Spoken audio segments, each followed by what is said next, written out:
Hey YouTube, I'm Ross Magas. This is not real life. Got a camera this time.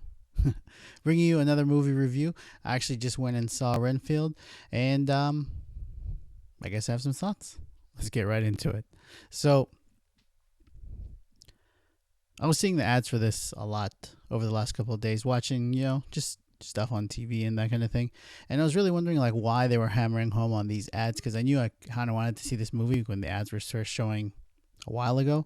But all of a sudden I realized, oh, it's because the movie came out like 2 days ago, 2 days ago. And so I finally went to see it, saw it this morning. And honestly, y'all, I'm going to tell you all this is a pass.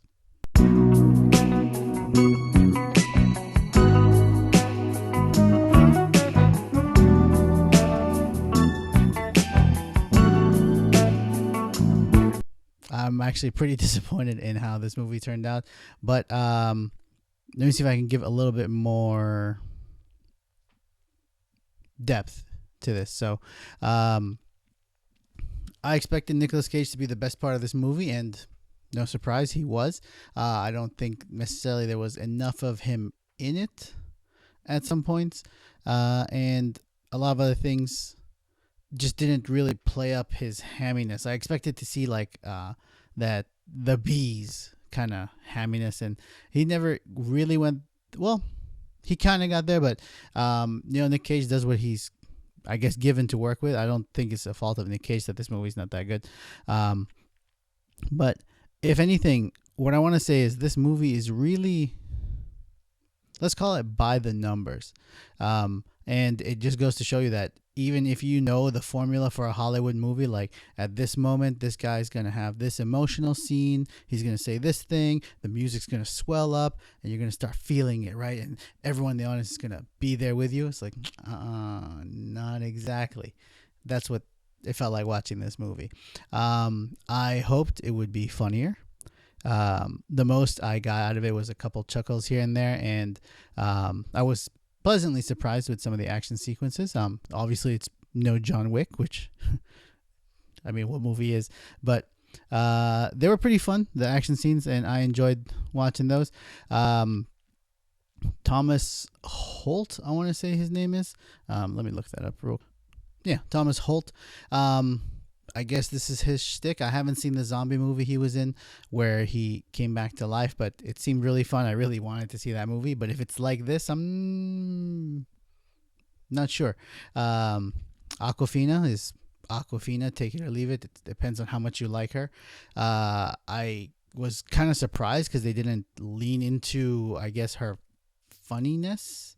And a lot of action scenes with her in them. I was like, okay, I get it. You're part of the main cast, so you're going to be in these scenes.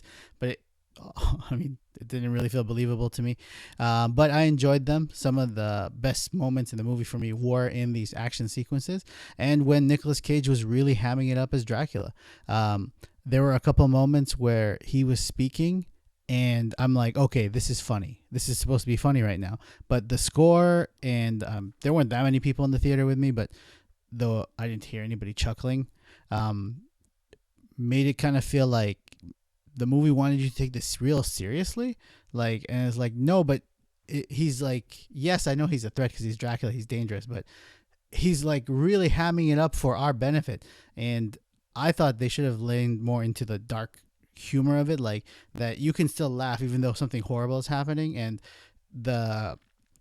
which is a good allegory, I guess, for what the movie's trying to portray. Like, so I guess I don't really feel bad about spoilers for this movie, but I'm not going to spoil the whole movie. But essentially, you've seen the scene in the trailer where he's at the therapy session, Renfield's at the therapy session, and everyone's in there and they're saying like, hey, I have this toxic relationship with so and so person, and that's the metaphor for the movie. Like, his relationship with Dracula is like reduced to a toxic relationship when it's not that simple. Like, he's kind of his slave, so it's not, I guess that's the ultimate toxic relationship, but I wouldn't call it a relationship, right? So that felt like a miss for me.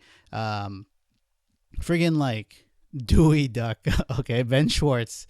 as one of the bad guys. That made me laugh, not because like he had any standout funny moments, but the clash of who he is in my head, because like his voice is so distinct, I couldn't separate him from the DuckTales character, and so I was like, oh, friggin' Dewey Duck over here, like screaming like "F you guys," and like, so I enjoyed that.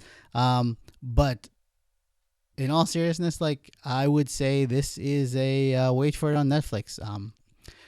Save your funds and watch John Wick, watch Mario. Those are excellent movies, and you should watch that instead.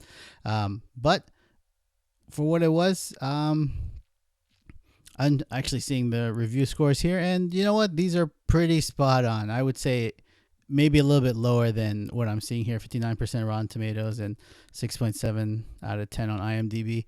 Yeah, well, I disagree with you, Google users. 91%. No, definitely, I would say this is a pass, guys. If you really like these guys and you really love Nick Cage, maybe like you want to see everything in his body of work, then I could see, okay, fine, go watch this. But it just felt like, just because you know the formula doesn't mean it's going to work. So, but some of the effects were, the CG was okay on some of the effects, but I wish they'd gone further, like maybe, I don't know if it's more gore. Oh, the one really great thing I do want to call out besides Nicolas Cage, and actually Nicholas Hoult gave a really good performance, of all the characters on here. But the makeup they did for Nick Cage in one of these scenes, that looked like, I don't want to say it looks real, but it looked so good. Like it looked gross. It looked like festering and disgusting, and props to that team, those guys and girls. So, but thanks guys. I'm Ross Magas. This has been another movie review on Renfield. I'm going to say pass, wait for it on Netflix or something. And I'll see y'all in the next one. Bye.